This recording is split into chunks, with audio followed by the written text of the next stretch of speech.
Islam dafa taaru. Islam dafa taaru te ñu ko aate ko ci waaru ànd ak yaa. Islam dafa taaru te. li ñuy wax tey fii mooy réciter le Coran par cœur du rek simplement regarder réciter le Coran sans nga xool téere sans nga xool mushaf bi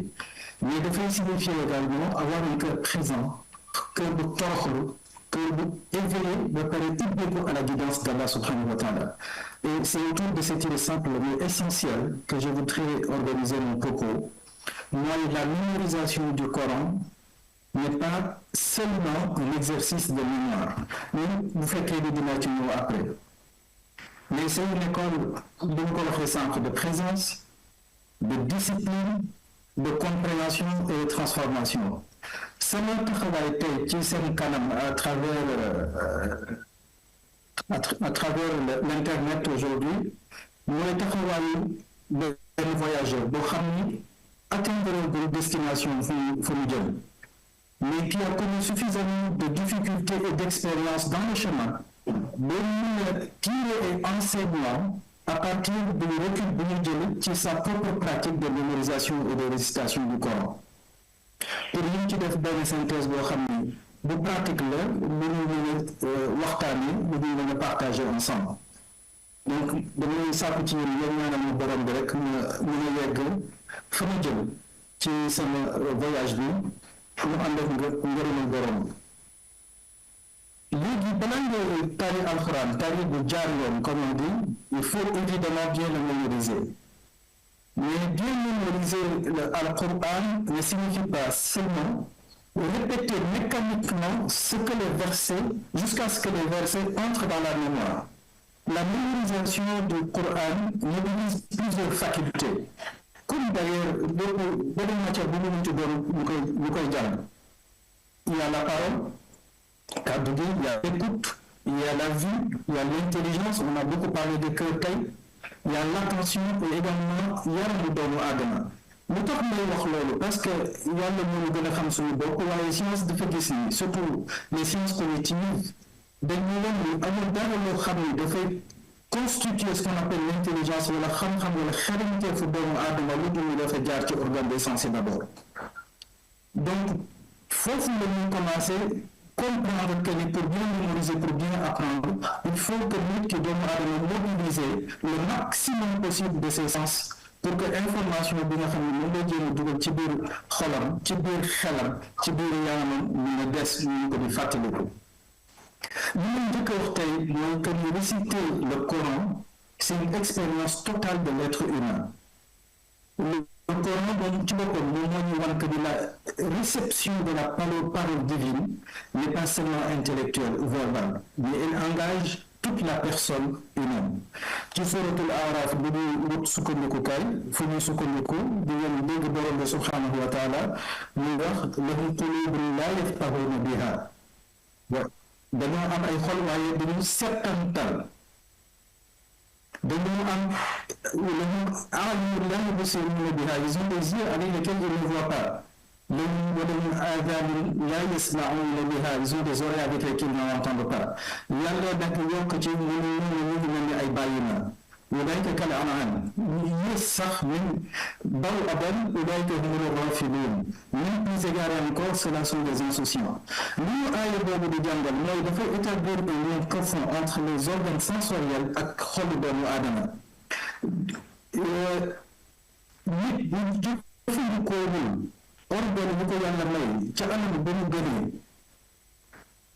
dafay nekk dans ce qu'on appelle la torpeur mentale. Et c'est cette torpeur mentale-là qui conduit à une certaine neutralisation spirituelle bu aaya bi di wax. Donc danger bi aaya bi di dénoncer fii n'est pas seulement nga am ay bët wala ñàkk bët mais nga mën a gis te doo settantal mën a dégg doo settantal wala nga am xol te doo comprendre.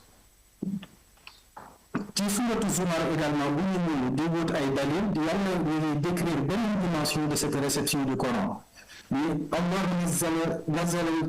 nazzala ahsana al-hadith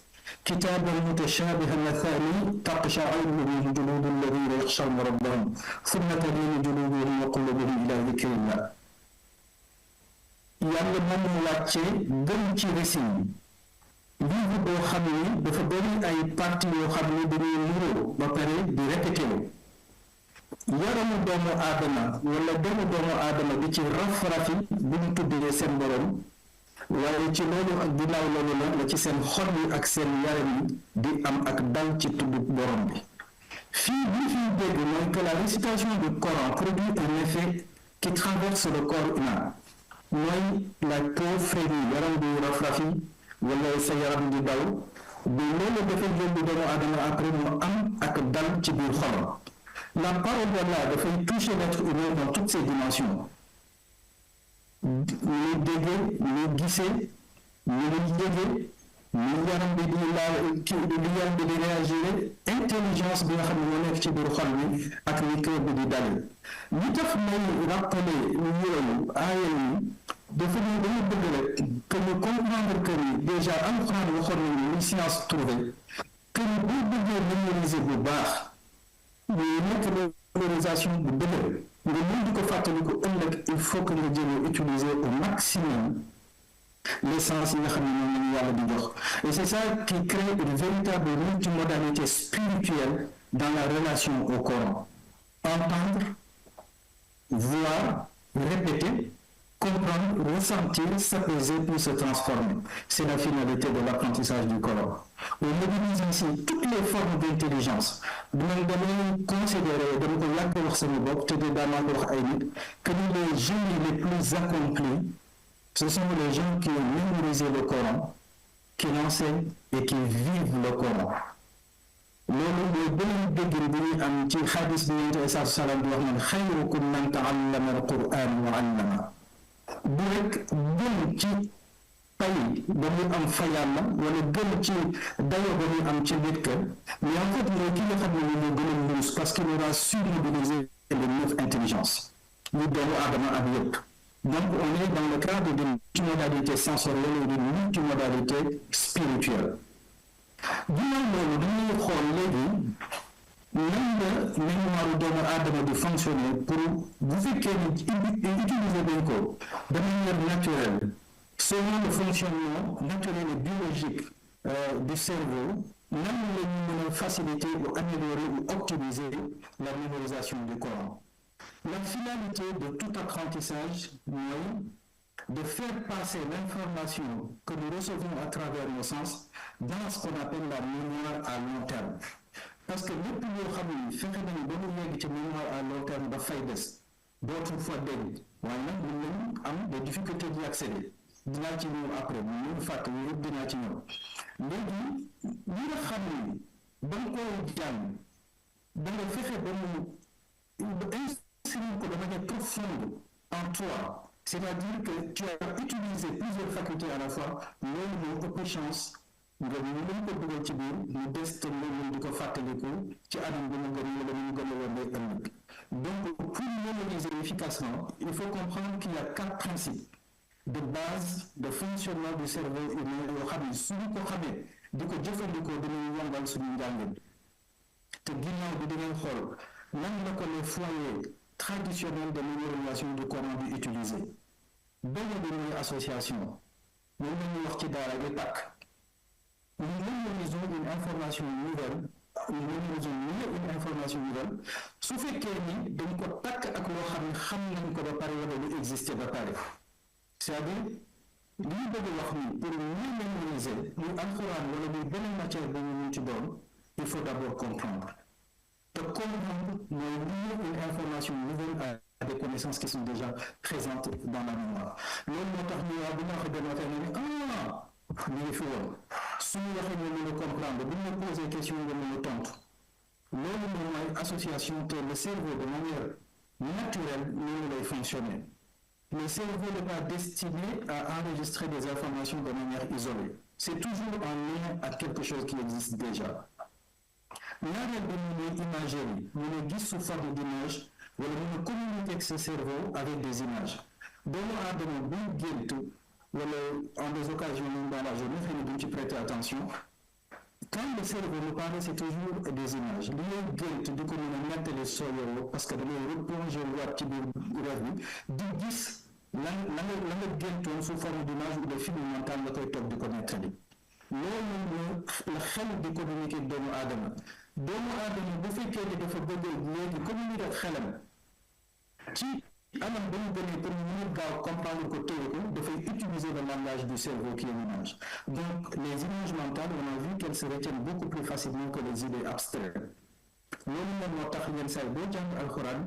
visualisation bi yenn saa yi nga jàng ay aaya di nga xam ban page la même page de droite page de gauche ci kaw ci digg bi ci suuf et cetera. Et ça c'est l'effort de visualisation que tu fais loolu moom moo la koy mën a permettre. Loolu la est-ce que ci début ligne bi la nekk wala fin ligne bi wala des mots particuliers yoo xam ni dafay aider fortement la mémorisation nga ko ciy seet.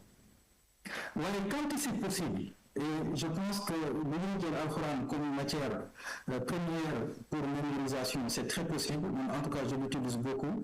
dans mes efforts de mémorisation.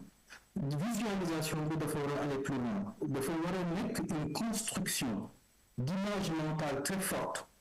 qui sont évocatrices du sens exact des mots qui sont employés dans le Coran. De créer des films mentaux, être capable de décrire ce film mental, des films mentaux, être capable de décrire ces films mentaux avec les termes du Coran. Loolu dafay tax nga mën a gis toujours image bi di ko mën a dund. Troisième principe bi mooy ce qu'on appelle l'autobiographie. Nit lépp loo xam ne dafa toucher dundam directement su dund bi dafa am feebaru xel du ko fàtte. Aaya bi nga xam ne yow ci sa expérience wala ay épreuve wala ay choix wala ay responsabilité dafay yomb pour mu ancrer en toi dans la mémoire te mu ngi mën di ko fàttaliku ëllëg. Ñeenteelu principe bi boobu tamit gis naa ni y a des applications qu'on utilise aujourd'hui qui en parlent beaucoup, c'est la localisation, ce qu'on appelle la méthode de Loci ou le palace de la mémoire. Léegi loolu mooy lan mooy il est toujours utile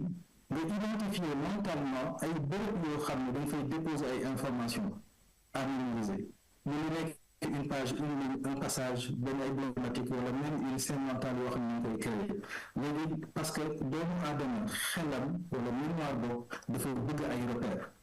Exemple yi nga daan faral di joxe feneen mooy bu fekkee ne da nga yore caabi oto saa yoo ñëwee sa kër nga koy teg benn place rek sooy dem doo ko seet feneen fu dul fa nga ko teg.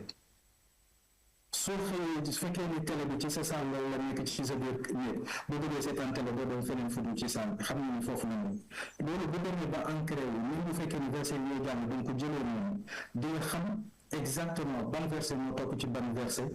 te ñooñu dañu mën a décrire bu ñu xoolee ci kaw un peu les images mentales que ñuy créer waaye loolu bu ko xamee nag lu tax di fàtte te fàtte la ñu ngi gën a gaaw ci alquran. En général, les difficultés de mémorisation ne viennent pas toujours d'un manque d'effort. Mais am na ñetti cause principale yoo xam ni ñoom la koy indi. Bu njëkk bi mooy ce qu'on appelle un mauvais enregistrement initial. mooy bu fekkee ni jàng bi dafa gajaf pour utiliser terme yi ñuy wax li borom kii maître daara yi di wax ci béréb yi ñuy jàngee alxuraan. jàng bi bu fekkee dafa gajaf tari bi du mokk.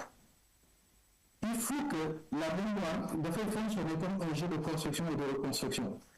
Li lay rappelé wala li lay fàttaliku di ko wax dafay mel ni une reconstruction d'une construction initiale. Donc bu bëggee reconstruction bi baax il faut que construction initiale bi ca njëlbéen ba na nga tabaxee woon tabax ba baax fondement yi nekk lu dëgër lu solide. Moo tax njàng bi dafa war a dëgër ba nga xam ni tari bi dafay yëngu ëllëg loolu bu amulee bu fekkee ni dangaa jàng bi dëgërul donc tari bi dafay jafe soo toogee lu yàgg nag fàttaliku ko mu gën a jafeeti.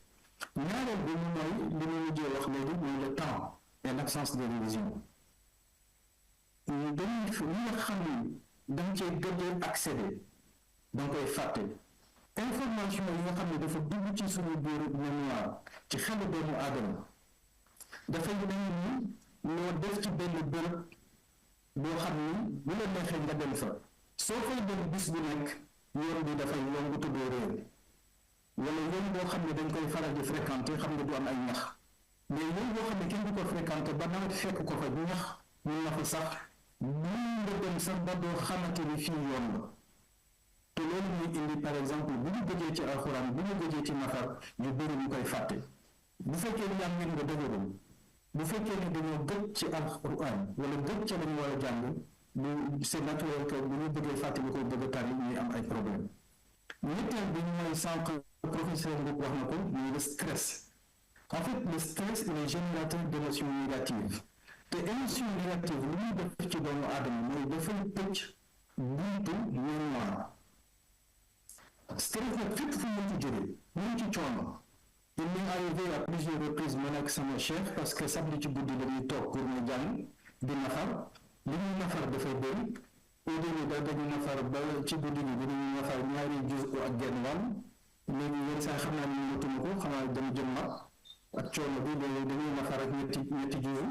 mais bu ma sonnee au début nafar bi day jaar yoon mais après vers la fin on se rend compte effectivement que ni affaire bi demeewutul noonu te pourtant ci ngoon sax dama ko tari ba muy natt mais stress bu ñu ci doon quel que soit l'origine de stress wala dispersion mentale wala préoccupation quotidienne yi dafay wàññi concentration nit ki bu fekkee ni da nga inscrire ci ñu njàng te loolu mooy provoquer yenn saa yi ay hésitation wala ay trou de mémoire wala ay récitation yoo xam ne dafay yamamaay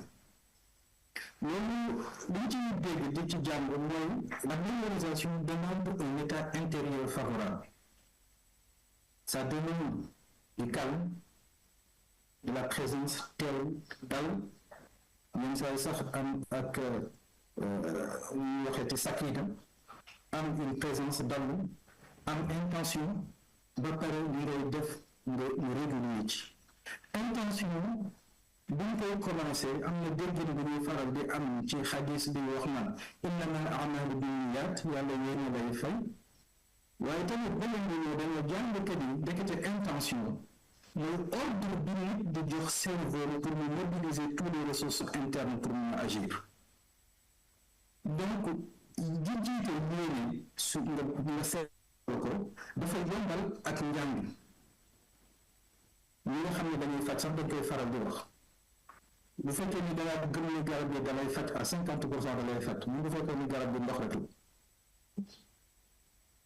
léegi maa ngi dem ci troisième point bi mooy les trois conditions de départ pour ñu mémoriser bu baax rawatina nag alxuraan dañu koy jàpp ak acronyme bi MOM MOM pour bien mémoriser et réciter le Coran de manière fiable on peut retenir trois conditions de base benn bi bu ci njëkk bi mooy motivation il faut se donner une bonne raison d'étudier le Coran de mémoriser et de réciter parce que les raisons nous produire des résultats. Plus la motivation elle est noble, plus l'effort devient supportable. Parce que l'on de bout de métier là. Il y a des moments de doute, il y a des moments où on a les bëgg dellu ginnaaw, des moments yoo xam da nga naan mooy duma ci mës a génn, des moments yoo xam da nga naan mooy man sama activement am ak li ma bëgg a def nii ba mun na sotti samay activité yi mu nekk ak yu mu noonu. mais des fois da ngay daanu nga jugaat il m'arrive yenn saa yi may toog ak oustaz mu tari ma tari ba pare oustaz ni ma ëppale woon ci parce que li ma corrigé dafa bëri ba nga xam ni day mel ni moom ma finalement moom mooy tari moo tax mu naan ma ëppale woon ci yenn saa yi mu ne nga doo gajaf na yenn saa yi mu ne ma nga xoolaat mais yooyu yëpp en réalité c'est des souffrances yoo xam ni daf lay forger bu fekkee ni da nga ci tirer ay leçons ki nga xam ne moom mooy dañu jàng ci yeneen science que ni njàng bu fekkee wala njàng bu fekkee ni dafa ànd ak ay erreur foofu lay gën a aayee bu fekkee ni comprendre nga lu tax nga def erreur bi mais mën a corriger sa bopp nga tirer ci ay leçons pour ëllëg foofu nga daanu ëllëg kenn du ci jàppaat ci wàllu motivation toujours am na ci yoo xam ne dimension spirituelle la yàlla muy wax ci alxuraan ci suratul Fatir verset 29 إن الذين يتلون الكتاب وأقاموا الصلاة وأنفقوا مما رزقناهم سرا وعلانية يرجون تجارة لن تبور ليوفيهم أجورهم ويزيدهم من فضله إنه غفور شكور. Verset 29 à 30. En réalité, jàng alxuraan di ko tari c'est comme un investissement spirituel que tu fais avec des gains garantis et une récompense ou bien un bénéfice éternel. Loolu rek motivation supplémentaire la diggante sa diggante ak sa borom pour nga engager vers cette voie. La motivation du croyant ne se limite donc pas à la performance, mais elle est liée à l'espérance de l'agrément wala donc commence li ngay def ak sa diggante ak sa borom te commence boo xam ne doo ci mës a daanu. Nit ki nag mu am yeneen motivation mais li bon rek mooy di bëgg a jàngal Alxuraan mokkal ko pour am titre xaafis wala pour ñu kii daal neex baat wala. Il faut que mu nekk motivation wala intention boo xam ne dafay seen. Ñaareelu condition bi ci ñett yi may wax naan ngeen retenir ko mooy acronyme moom ginnaaw motivation mooy observation. da ngay mën di settantal te observation dafay mobiliser les organes de sens yi ma doon wax sànq ki la gën a mën a affiner ces organes de sens moo la ëpp xel moo la gën a muus moo la gën a xarañ loolu parce que moom moo lay ëpp yëg-yëg te yëg-yëg fa la defaru xol tàmbale.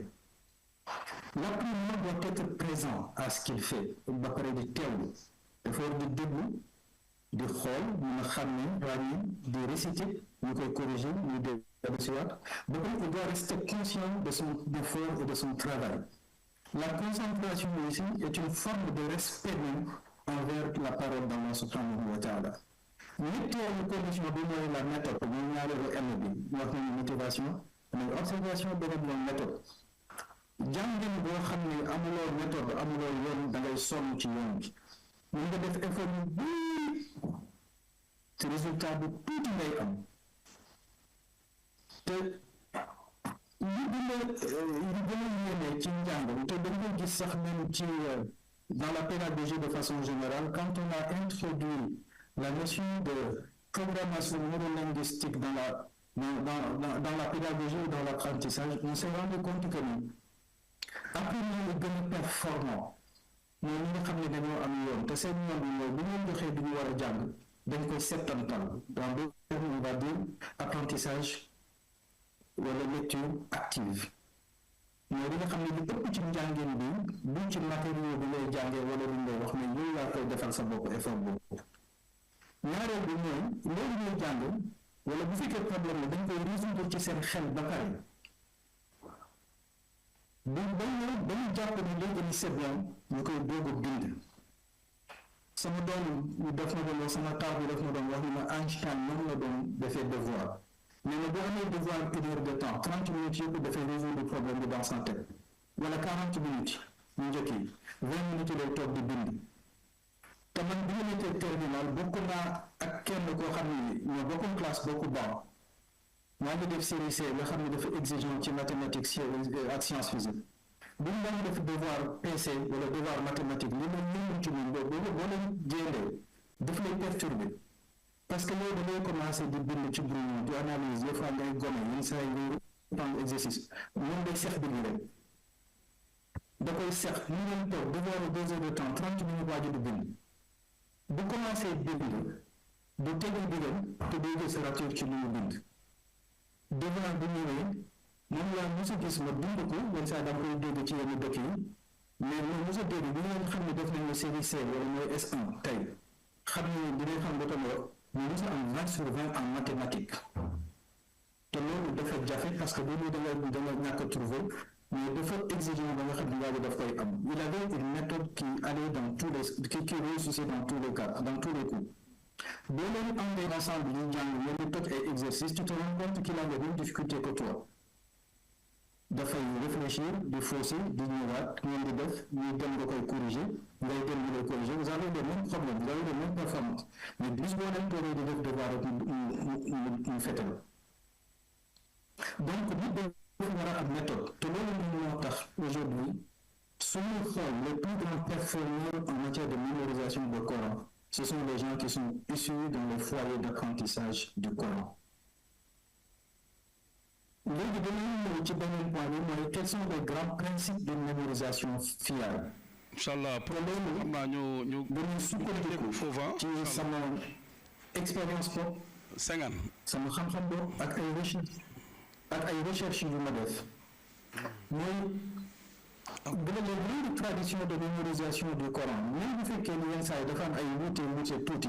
ci seen approche ak seen démarche dañuy rejoindre ñoom ñëpp ci 7 principes majeurs yi bu ci njëkk bi mooy le maître il est central yaakaar ni li nga jàngal sa bopp alxuraan mu mokkal ko ba wàcc waaw léegi ma ñëw Senghane jàpp ni da nga jàngal sa bopp alxuraan ba wàcc yenn saa yi da nga jël yoon boo xam ne du noonu le Coran ne se mémorise pas seulement dans l'isolement il se reçoit se récite et se corrige loolu dama ko dund te dama ko pratiquer ba ma nekkee étudiant dama jàngal sama bopp alxuraan am na ay mbokk yoo xam ne sax dañ doon jongante ci alxuraan bi ñu noonu mais je bi ma toogee ni damay décider mokkal alxuraan ak ay mbokk yoo xam ne ñoo nekkoon ensemble ci la xam ne le maître am ku lay jiite ku lay jàngal c'est central ñaareel bi la répétition elle est incontournable ñetteel bi mooy li gën a am solo ci njàngin tey alxuraan di ko tari ëllëg moom mooy nafar bi moom moo ëpp solo moo gën a compter njàng pour mémoriser un élève qui apprend vite mais révise peu construit une mémoire fragile loolu mooy indi ak gajaf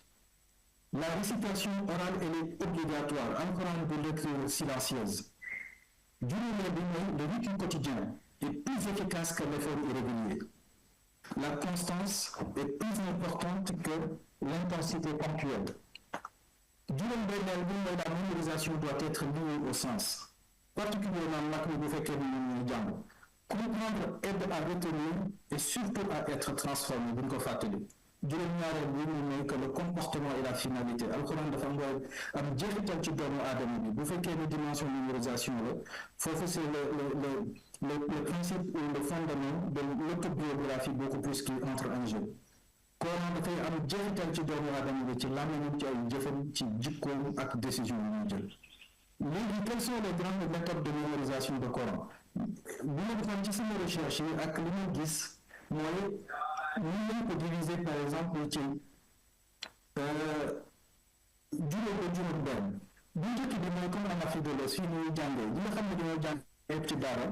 ñun dañu nekkee xale ñu daan def mais dañuy ñëw leçon bu bees dañ koy bind ci àlluwa nga lire ko répété ko ñun ñu tari ko ci ustaaz ba pare ñu corrigé leen wala ñu validé boo leen noppee ni ngeen ko bàyyi mu nekk ce qu'on appelle boppu àlluwa wala ngeen effacé ko force méthode boobu mu en fait c'est que ñu ngay jàngee dafay solide léeg-léeg on ne se contente pas de lire une page imprimée mais regardez il faut intervenir ce qu'on appelle l'intelligence kinesthésique da koy bind di ko tracer da koy gis et ce Coran qu'il apprend met sous sa main la répète et la récite jusqu'à la maîtrise beneen bi mooy booy xool un peu côté Maghreb ak Mauritanie c'est la méthode de Lawh ba tey àdduna la boobu da lay xool ak xis bi nañuy jël ñun biñ daan nekk xale ci daara da ngay commencer Fatiha Naasi Falaq Ixlaas et cetera ngay yëg ñun par xis bi nañ koy jël ak récitation collective ce qui permet une grande solidité et un entretien communautaire et je trouve dañuy insister beaucoup plus sur la qualité de la récitation ak la correction avec tajwid boo jëlee sous-continent indien et c'est la méthode que moi je préconise c'est la méthode de Sabaqi ak Manzil dafay établir un équilibre très efficace entre la nouvelle leçon la révision récente et la révision ancienne mais ci bis bi bu fekkee da ngay jàng da ngay commencer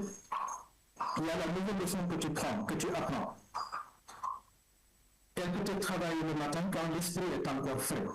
mooy sabq wala sabaq la nouvelle leçon après ngay réviser bu fekkee ni peut-être nga xool beneen moment bu fekkee sa jot na ko par exemple dans l'après-midi sabqi la révision récente ni ñu mujjee jàng ñu tuddee leen ko bu fekkee kaaw Sénégal nga nekk bokku àlluwa elle concerne les pages déjà récemment mémorisées mais pas encore stabilisées parce que ça demande du temps maintenant cette révision comme li ma suggéré peut se faire dans l'après-midi à un autre moment de la journée ñetteel bi mooy manzil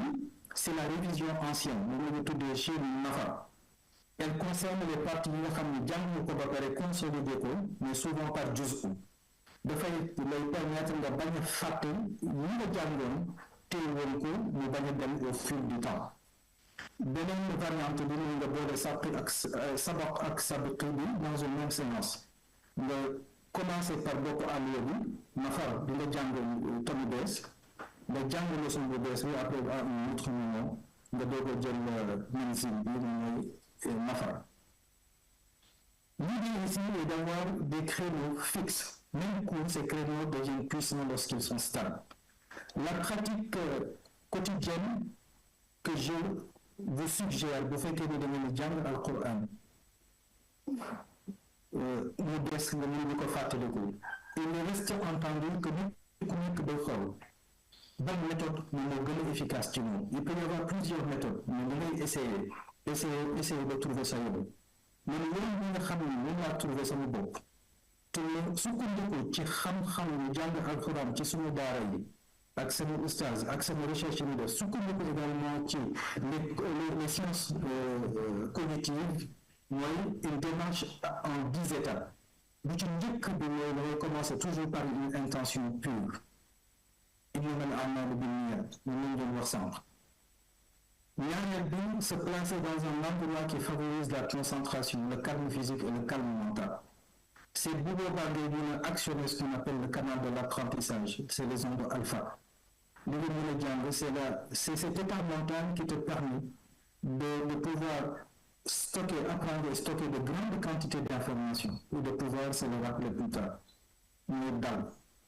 Troisième condition pratique bi étape bi mais c'est définir un objectif précis de mémorisation. Tey lan laay jàng lan laay tari.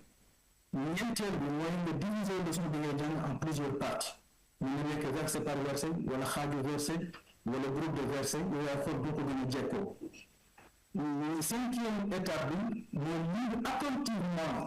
partie bi nga xam ne moom nga war a jàng en cherchant à en comprendre le sens, particulièrement le sens général. Sixième étape bi et c'est là le noyau de ce qu'on appelle le noyau de l'apprentissage, c'est le questionnement. te loolu moom la jógee après ñu mën a am